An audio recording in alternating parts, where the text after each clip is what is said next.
Hello friends, இன்றைக்கி வந்து மரவள்ளிக்கிழங்கு தாளிப்பு எப்படி பண்ணலான்னு பார்க்கலாம். இந்த மரவள்ளிக்கிழங்கு வந்து எடுத்துப்போம்.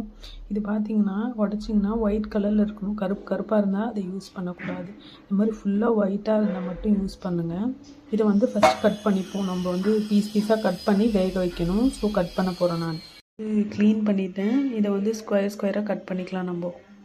இப்போது நம்ம அந்த கிழங்கு பீஸாக கட் பண்ணிவிட்டு இப்போ தேவையான அளவு தண்ணி ஊற்றிப்போம்.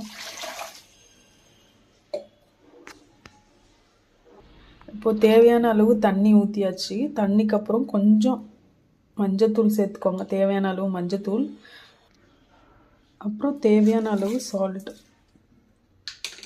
இது மூணுத்தையும் போட்டு நம்ம வந்துட்டு வேக வச்சிடலாம். நல்லா ஒரு 3 விசில்ஸ் வச்சிடலாம்.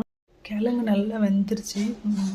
அதை எடுத்து ஒரு பிளேட்டில் நான் மாற்றிட்டேன். இப்போது அதுக்கு தாளிப்புக்கு என்னென்ன தேவைன்னு பார்த்தீங்கன்னா, கடுகு வேணும், உளுத்தம்பருப்பு, கருவேப்பிலை, அப்புறம் தேவையான அளவுக்கு மிளகாத்தூள். ஸோ இப்போ நம்ம எப்படி தாளிக்கிறதுன்னு பார்க்கலாம். ஃபஸ்ட்டு எண்ணெய் ஊற்றிப்போம். கொஞ்சம் தேவையான அளவு எண்ணெய் ஆட் பண்ணிட்டேன். இப்போது நெக்ஸ்ட்டு எண்ணெய் காஞ்சதுக்கப்புறம் கடுகு போட்டுப்பேன். கடுகு அடிச்சதுக்கப்புறம் உளுத்தம்பருப்பு சேர்த்துக்கோங்க. உளுத்தம்பருப்பு நல்லா ப்ரௌன் கலர் வந்ததுக்கப்புறம் கருவேப்பிலை சேர்த்துக்கோங்க. அதுக்கப்புறம் நம்ம கிழங்கு வேக வச்சு கிழங்கு எடுத்து போட்டுருவோம்.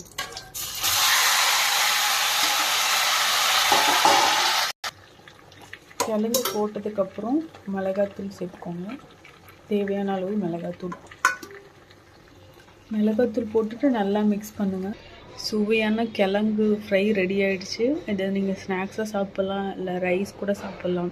ரைஸ் கூட மீன்ஸ் சைட் டிஷ்ஷாக வச்சு சாப்பிட்லாம். எல்லாமே நல்லாயிருக்கும். இது ரொம்ப ஹெல்த்தியானது கூட. எல்லோரும் ட்ரை பண்ணி பார்த்துட்டு ஃபீட்பேக் கொடுங்க. தேங்க்யூ.